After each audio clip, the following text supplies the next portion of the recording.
Olá, o meu nome é Clara. Eu vim contar um outro relato que aconteceu comigo na minha infância. Eu moro em Tocantins e tenho 35 anos de idade. Isso ocorreu quando eu tinha cerca de 12 anos. Na época, eu morava em Rondônia com a minha mãe e o meu irmão mais velho que tinha 15 anos de idade. Mesmo os meus pais estando separados, o meu pai era muito presente em nossas vidas. A minha mãe estava procurando uma casa nova, pois a que vivíamos era alugada e o proprietário desejava vendê-la. Então meu pai recomendou 4 lugares com casas para alugar e acompanhou a minha mãe a cada visita. O meu irmão e eu também fomos juntos. Foi então que encontramos uma casa linda e disponível para alugar. O meu pai parou em frente e demos uma olhada por fora. E ficou evidente o quanto a minha mãe ficou encantada com aquela casa. Pegamos o número do proprietário e entramos em contato. No dia seguinte, nós 4 fomos visitar a casa por dentro. O dono que nos mostrou a casa era bastante simpático e minha mãe ficou impressionada com a residência.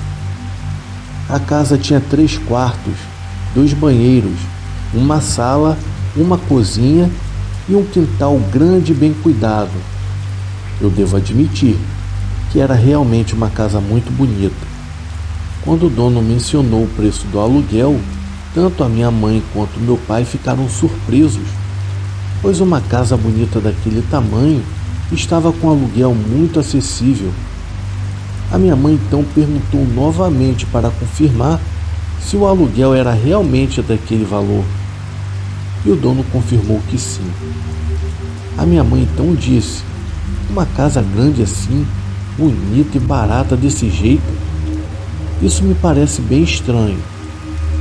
Até o meu pai concordou e o dono explicou: então, eu estou alugando a casa por esse preço porque graças a Deus eu sou uma pessoa bem-sucedida e não preciso de muito dinheiro das pessoas que vão alugá-la.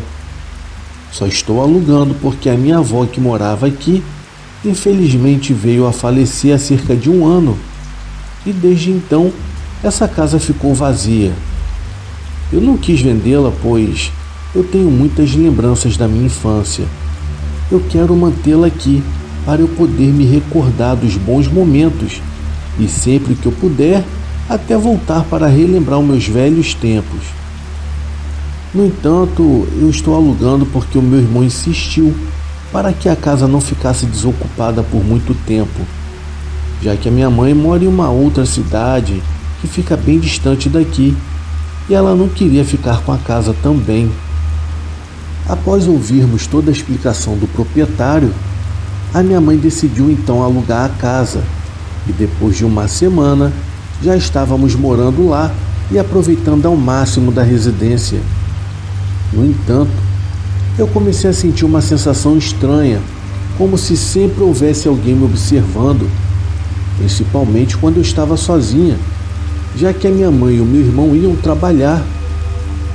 A minha mãe trabalhava como recepcionista e o meu irmão como ajudante de mecânico. Então eu ficava sozinha pela manhã, até por volta das 2:30 da tarde, quando meu irmão chegava.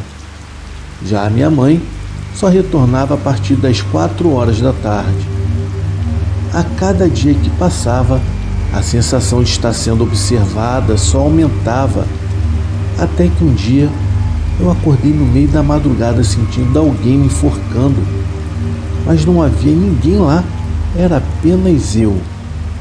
Eu tentei gritar, mas a minha voz não saía. Então eu comecei a chutar as paredes. A minha mãe ouviu as paredes sendo chutadas e correu para o meu quarto. Quando ela chegou, aquela sensação de estar sendo enforcada parou instantaneamente. Eu contei tudo o que aconteceu para ela e mostrei as marcas de mãos no meu pescoço. Então ela me chamou para dormir com ela e graças a Deus, naquela noite eu não senti mais nada. Já no dia seguinte, a minha mãe foi trabalhar e eu fiquei em casa, já que era feriado e eu não tinha aula. Eu estudava de manhã, então eu aproveitei para dormir até tarde. já que todos os dias eu tinha que acordar cedo. Eu acordei por volta de meio-dia e fui beber água. Em seguida eu fui assistir desenhos na televisão. Foi então que eu ouvi um barulho na cozinha e fui verificar. Mas não havia nada lá. Quando eu voltei para a sala, eu vi uma senhora sentada no sofá. Na hora eu comecei a tremer e o meu coração começou a acelerar. A senhora então olhou para trás e sussurrou algo no qual eu não pude escutar claramente. E simplesmente ela desapareceu diante dos meus olhos. Eu comecei a chorar e fui para o meu quarto trancando a porta.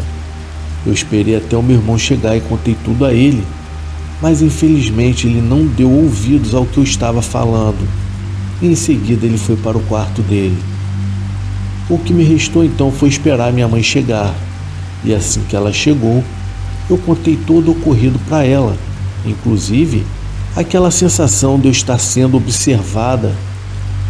Após ouvir o que eu havia dito, a minha mãe me disse: "Filho, amanhã vamos à igreja e vamos pedir ao padre para fazer uma oração por mim, pelo seu irmão e principalmente por você." Então eu acabei concordando. No dia seguinte, fomos até a igreja, onde o padre fez uma oração por nós. Voltamos para casa, mas após alguns dias, a sensação de estar sendo observada havia retornado. Quando eu fui dormir, eu acordei no meio da madrugada para ir ao banheiro. Então a mesma senhora que eu havia visto na sala, agora estava de pé na minha cama. Ela estava me observando. Quando ela tentou tocar em mim, eu gritei bem alto. A minha mãe e o meu irmão correram para ver o que havia acontecido comigo. Eu estava tão assustada que eu comecei a chorar e contei o que eu vi. Desde aquele dia, eu passei a ver essa senhora por todos os cantos da casa. Ela estava sempre me observando. Até que um dia, eu estava saindo do banheiro após o banho e quando eu abri a porta, lá estava ela na frente. Ela olhou diretamente nos meus olhos e sussurrou: "Isso é meu. Isso é tudo meu." Eu acabei desmaiando e batendo com a minha cabeça na pia do banheiro, o que causou muita dor. Eu acordei no hospital com a minha mãe e o meu irmão me perguntando se eu estava bem e o que havia acontecido comigo. Pouco tempo depois, eu acabei lembrando de tudo o que havia acontecido e contei tudo nos mínimos detalhes. Depois de voltarmos para casa, a minha mãe perguntou a um morador antigo do bairro sobre a história daquela casa no qual a gente morava. Ele disse que morava uma senhorinha e que ela vivia sozinha e que ela praticava rituais satânicos. Ele chegou a mencionar que ela zombava de Deus e adorava o próprio diabo, praticando assim magia negra. A senhora acabou morrendo de um ataque cardíaco fulminante enquanto cuidava do quintal. Ela era muito apegada à casa. A minha mãe ficou totalmente assustada ao ouvir aquele relato e começou a procurar uma casa para alugar. Foi então que conseguimos nos mudar e desde então nunca mais eu senti aquela sensação estranha de estar sendo observada. E nunca mais eu vi aquela senhora novamente. Bom, pessoal, esse é o meu relato. Eu desejo a todos uma ótima noite.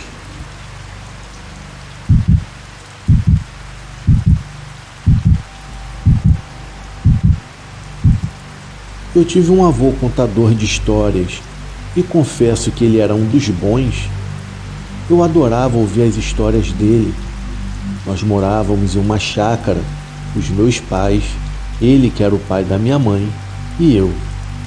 Sempre que dava um pé d'água, a energia elétrica parava. Bom, na verdade ela parava até com chuvisco muitas das vezes, mas apesar dos pesares, eu até que gostava. O que importava mesmo nesses dias era a oportunidade de provocar o meu avô para que ele contasse as histórias no qual ele havia vivido enquanto morava em uma daquelas colônias de fazenda do interior. O meu nome é Pedro e o caso que eu irei relatar aqui foi o meu avô Agenor que me contou em um desses dias chuvosos. Agenor pequenino, como era conhecido na colônia. Só era mesmo pequeno em estatura, mas quem o conheceu sabe da coragem que ele tinha. Aliás, coragem essa que fez com que esses relatos pudessem ser contados hoje. Digamos que ele enfrentava coisas que nenhum outro morador da pequena vila tinha coragem. O meu avô morava com a minha avó, a minha mãe, que ainda era uma criança, e os meus 2 tios, em uma casa na vila de trabalhadores de uma antiga usina de açúcar no qual os meus tios trabalhavam. Era bem na divisa. Bom, eu acho melhor não dizer as cidades. Enfim, vamos aos fatos. Em um daqueles dias sem energia elétrica, eu pedi para que ele me contasse algo estranho de medo que ele havia vivido lá na usina. Então ele me disse: moleque, depois você vai ficar com medo na hora de dormir e sua mãe vai me encher a paciência. Eu me lembro claramente dele dizendo isso, mas eu, ansioso como sempre, eu disse que não e que ele poderia contar sem problemas.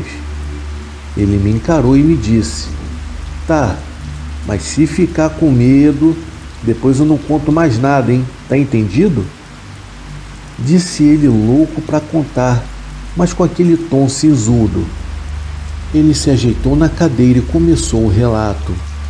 Bem na época em que isso aconteceu, muitas pessoas estavam desaparecendo por aquelas bandas e sem deixar rastro.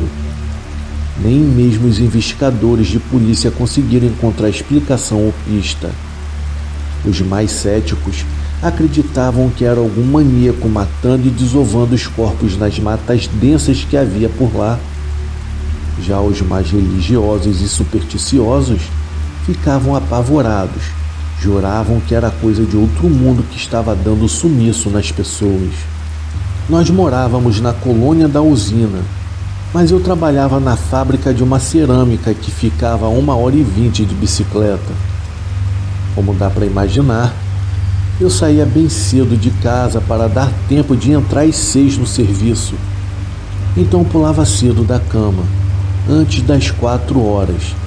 Para eu partir, eu ainda tinha que alimentar os porcos que nós tínhamos e pegar os ovos no galinheiro. E foi nesse ponto que a estranheza e o mau presságio daquele dia começaram. Quando eu cheguei para apanhar os ovos no galinheiro, eu vi que o seu Teodoro, um colono que tinha mudado para a vila há poucos meses, estava parado ali perto da entrada. Ele aparentava estar bem tranquilo, com um palheiro na boca. Eu até me espantei e, com um pouco de intimidade que eu tinha com ele, perguntei em tom debochado se ele havia caído da cama. Afinal, ele trabalhava ali mesmo na usina e não tinha motivo algum aparente para acordar tão cedo. Esse tal Teodoro era um sujeito querido pela vizinhança, apesar de ser novo por ali. Além de ser sobrinho da dona Luísa, uma mulher muito estimada na vila, ele estava sempre envolvido nos afazeres da comunidade da igreja do Padre Aguinaldo, com o qual fez muita amizade rapidamente. Inclusive, ele era um rapaz de hábitos, vamos dizer, normais. Mas então, naquele dia, algo estava estranho e ele não esboçou nenhuma expressão com a minha brincadeira.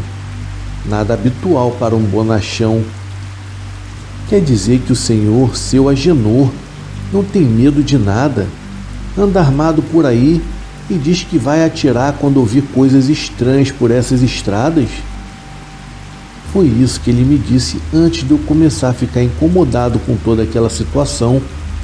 Ele me disse isso se referindo às supostas maldições e lendas que o povo de lá tinha medo, mas que eu enfrentava.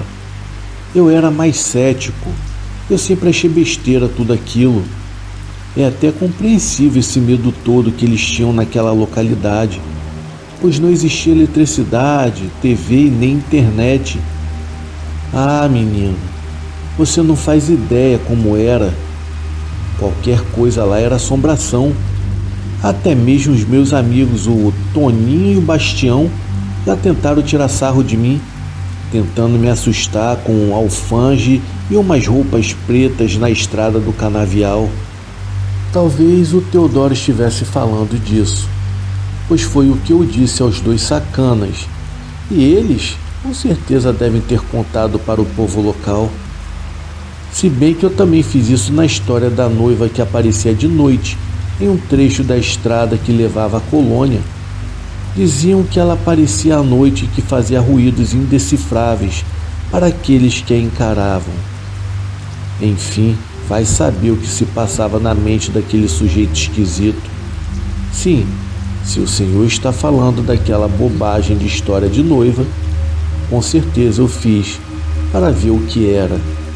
E disse que se fosse realmente alguém tentando me assustar, eu iria atirar. Mas como já devem ter fofocado para o senhor, realmente eu fui adiante. E eu vi que era apenas um arbusto de folhas brancas perto de um córrego que desce da fazenda do lado. Eu respondi isso já me sentindo estúpido e reforçando que não estava entendendo aquele papo brabo dele às 4h pouca da manhã. Então ele me disse: "Ah, tá certo, seu Agenor. O senhor me perdoe o jeito. É que eu não dormi direito hoje, pois a minha tia Luísa sumiu desde ontem à noite. Ela estava voltando de charrete da fazenda dos compadres e sumiu do nada. A charrete e os cavalos estão na minha casa. Eu só passei para avisar o senhor que é bom tomar cuidado. Nunca se sabe com quem estamos lidando, já que o senhor sempre anda por essas matas no escuro." Ah, meu Deus do céu, como se eu andasse porque eu quisesse, né? Aquele borra-botas aspirante a coroinha tardio tinha me transformado em suspeito por debaixo da minha fuça. Vê se pode, moleque. Então eu disse para ele: "Ó, o senhor fique tranquilo, viu, seu Teodoro? O que quer que seja isso aí, se vier para mim, vai encontrar, hein?" Só respondi isso e fui saindo para pegar a bicicleta e seguir para o meu trabalho. "O seu Teodoro, se souber de alguma coisa, é só me falar. Deve ter lobo em pele de cordeiro caçando por aí." Eu falei isso e fui tomando meu rumo. Trabalhei normalmente naquele dia até às 6 e pouquinho. Não era moleza não. Bom, depois do turno, eu peguei a minha barra forte e, como eu fazia todos os dias, eu rumei para casa. Era mais ou menos umas 15 para as 7 da noite. E quando eu já tinha entrado nas estradas de terra da fazenda, o sol já tinha se posto há tempos. Era um breu só. Depois que eu saí da pista que ligava as duas cidades, onde poucos postes de luz iluminavam o caminho, o resto era só mato, cana e escuridão. Só a lua mesmo para não aumentar a cegueira. E foi no cruzamento da linha do trem que tudo aconteceu. Na verdade, foi perto. Esse cruzamento, não sei se ele ainda existe, pois ficava perto de uma igrejinha abandonada.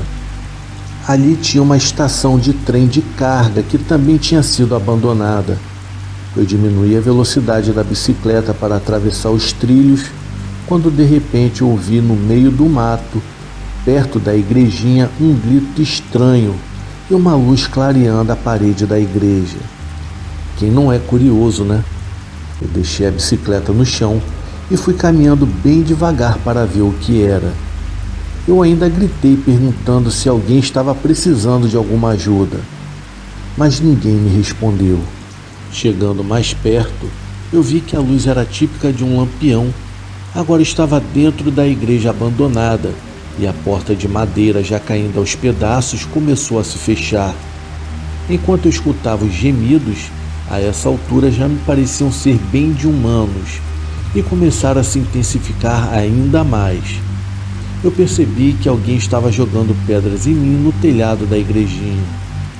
Eu me lembro que eu já tinha notado também pegadas de cavalo na estrada do lado da capela, e foi aí que era quase certo que estavam querendo me assustar. Então eu gritei: se vocês não saírem daí agora eu vou atirar, hein? Eu já vi que os cavalos estão amarrados ali atrás da capela. É melhor sair. Toninho, Bastião, eu sei que vocês estão querendo zombar de mim de novo, né? Bom, eu não sei se eu iria atirar de fato. Só sei que o Toninho e o Bastião não quiseram pagar para ver. O Toninho abriu a porta da capelinha rindo e dizendo: é, pequenino, o senhor não é de emendar o bigode mesmo, hein? Nisso, o Bastião saiu de trás de um mato ali do lado onde estávamos, igualmente abobalhado e rindo. Depois disso, vocês devem estar se perguntando se é só isso, não é? Quando eu ia começar a dar uma coça neles pela brincadeira de mau gosto, é que aconteceu uma das coisas mais sinistras que eu já presenciei em toda a minha vida. Pedrinho, você tem certeza que quer continuar, meu filho? Claro, vô, pode continuar. Eu disse não tão certo disso. Então meu avô continuou. Eu estava com a molesta naquele dia. Já era a segunda vez que tentavam me assustar. Acho que eles pensaram que com a onda de sumiços iriam me fazer cair. Eu encarei as duas vezes, apesar de acreditar em espíritos e coisas que não podemos explicar. Até então, eu tinha uma postura cética. Eu achava que assombrações e outros seres não apareceriam assim do nada. Mas naquele dia, a minha mãe, no caso a sua bisa, provou que estava certo o tempo todo quando dizia que fenômenos sobrenaturais só acontecem com quem não tem medo. Enfim, como eu estava dizendo, eu fiquei muito irritado com eles e comecei a cuspir fogo, mas fui interrompido pelo barulho dos cavalos que estavam por detrás da igrejinha. Todos nós ouvimos um relincho tão alto e ardido que o Toninho, que ainda estava parado no degrau em frente à porta, escorregou e caiu de bunda no mato. O lampião que ele segurava para ajudar a enxergar um pouco naquele breu acabou se apagando. Os cavalos pararam de relinchar pouco antes de ouvirmos um barulho oco no chão, como se algo tivesse sido jogado na terra. Foi aí que, apesar do escuro, vimos uma criatura com cerca de 2 metros de altura sair por detrás da capela. Ela estava segurando duas coisas, uma em cada mão. Quando se aproximou um pouco mais, nós vimos que as coisas eram as cabeças dos cavalos. Eu me lembro que eu fiquei estagnado no local. Eu estava a uns 5 metros da porta da igreja e pude ver com exatidão a hora que o Bastião e o Toninho foram levados pela besta. Eles começaram a correr em direção à estrada, perto de onde eu estava, quando a criatura os pegou pelo pescoço, rápido como o bote de uma serpente, e os arrastou para o meio da mata. Mal deu tempo de ouvir os gritos de socorro. Eles simplesmente desapareceram no escuro. Eu estava em choque vendo tudo aquilo, mas ainda consigo me lembrar daquela criatura. Além da grande altura, eu percebi o focinho enorme e pelos negros e lisos como os de um cavalo. Aquilo andava como um homem, mas era rápido, muito rápido. Assim que ele saiu de trás da igreja com as cabeças nas mãos, ele me encarou por alguns segundos antes de soltar as cabeças e dar o bote nos meus pobres amigos. Aquela coisa parecia ter olhos de gato, só que do tamanho dos olhos de um boi. A luz da lua foi suficiente para que aquele brilho medonho ficasse marcado em minha memória até os dias de hoje. Assim que eles sumiram, o barulho parou. Eu meio que retomei os sentidos. Contando para você hoje, lembro de como me senti. Era como se eu estivesse entorpecido. Era uma sensação de embriaguez. Lembro também que assim que sumiram no meio da mata, aquela sensação esquisita de dormência passou e eu pude puxar o meu revólver.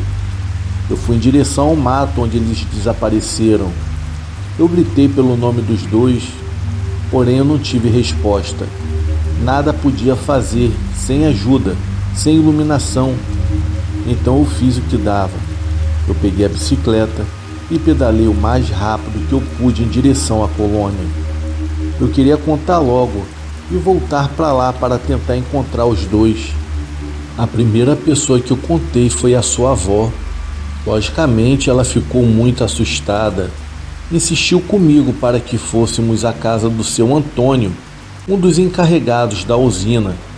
Além dele, só os donos de lá tinham telefone em casa. Então chegamos à casa do senhor Antônio, contamos a história e, apesar de um pouco desconfiado, ele ligou para a polícia e falou de tudo o ocorrido. Seu Agenor, eles disseram que vão mandar uma equipe para cá e pediram para a gente aguardar. Assim que o encarregado nos disse, fomos para a casa dos dois para dar notícia às famílias. Depois resolvemos reunir os colonos na pracinha da igreja para contar tudo e aguardar a chegada das autoridades. Apesar de todos ali estarem cabreiros e me olhando torto, eu sabia que o risco era real. Era melhor ficar todo mundo junto ali. Eu era a prova viva de que o assassino que estava amedrontando aquelas bandas não era humano. Mas parecia que eu ainda precisava provar isso. Então eu gritei, perguntando se estavam todos ali. E eu me lembro claramente da sua avó me dizendo: "Ah, e o Teodoro da Luísa, Agenor, coitado. Ele passou em casa de tarde pedindo para cuidar dos cavalos da tia dele e dar uma olhada na casa, pois ele iria ter que trabalhar essa madrugada na colheita. Será que ele corre risco nesses canaviais? Ai, o menino acabou de se mudar para cá. Santo Deus!" Eu, sensível como uma mula, eu dei de ombros, cagando por que ela estava falando, pois eu estava meio engasgado com o sujeito pelo que aconteceu mais cedo comigo e ele. Nisso, mais umas 3 senhoras disseram que os maridos delas também estavam no batente naquele dia. Eu disse que tudo bem, que o importante mesmo era ficarmos todos juntos ali para evitarmos mais ataques e sumiços. E nesse clima esquisito e chato de burburinhos que se formou em frente à igreja, apareceu na estrada da vila o padre Aguinaldo em seu cavalo e bem atrás dele o carro da polícia. O povo ficou alvoroçado e foi só ruído, mas eu, sempre desconfiado, acabei estranhando, pois não é comum ver o padre sair da colônia, ainda mais incomum vê-lo voltar tão tarde. Naquela altura, o relógio já marcava mais de 10 horas da noite. Enquanto o carro da polícia se aproximava da pracinha, o padre passou com um cavalo bem perto de mim. E eu notei que um pouco da manga de sua camisa branca estava debaixo da batina e dava para ser vista. Tinha uma mancha vermelha perto do punho. O padre Aguinaldo percebeu o que eu vi e, meio sem jeito, deu uma puxada na parte preta da batina para esconder e me dizendo em seguida um boa noite fora de contexto. "Caramba, avô, como você notou isso?" "O que, moleque? A essa altura eu ainda vou precisar responder isso?" Eu fiquei quieto, eu só observei, cabreiro que só. A situação era estranha, mas não havia de ser nada. Eu sempre soube lidar bem com as minhas emoções. O meu susto já tinha passado. Eu já estava lidando com a coisa toda, só com a razão. Tudo o que eu queria era começar logo as buscas. Afinal, eles ainda poderiam estar vivos. Assim que a poeira começou a baixar, foi feita uma força-tarefa entre os homens da colônia e os oficiais de polícia. Éramos 2 equipes. Eu fiquei com a equipe que iria rastrear a parte de onde eu avistei a coisa, e a outra iria nas matas da fazenda ao lado, onde Dona Luzia tinha desaparecido na noite anterior. Enquanto nos preparávamos para sair, o padre se ofereceu para ficar lá em vigília com as mulheres e as crianças, rezando para termos sucesso nas buscas. Apesar de ter ficado incomodado, eu não me opus. Apenas sugeri ao seu Antônio que ficasse com mais um homem armado de guarda perto da igreja, para assim evitar qualquer imprevisto. Eles consentiram e assim seguimos em direção à igrejinha abandonada. No meu grupo, era apenas eu e o capitão César que tínhamos armas. O resto dos homens estavam apenas com facões. Já bem perto de lá, ouvimos no meio do mato barulhos de galhos se mexendo, ruídos de mato tipo rastejo de cobra, só que mais alto. Nós diminuímos o passo e fomos bem devagar em direção ao barulho. De repente tudo ficou em silêncio. Paramos também para observar e procurar algo, pois alguma coisa estava ali. O barulho parou muito abruptamente. À nossa frente, apenas algumas touceiras de mato amassado e uma árvore grande. Só conseguimos ver o que a luz dos 2 lampiões a gás eram capazes de mostrar. Eu e o César já estávamos com as armas em punho quando aquele ser demoníaco apareceu de novo, Pedrinho. Ele pulou em cima da árvore bem na nossa frente, só que ele não parecia calculista como antes. Dessa vez, ele estava urrando alto, mostrando uma fileira de dentes pontiagudos e babando. Ele tinha sangue pingando daquela fuça comprida, mas para o azar dele, eu também estava diferente, sendo que dessa vez eu sentei-lhe o dedo. O César também fez a mesma coisa. Acho que demos para mais de 10 tiros naquele bicho.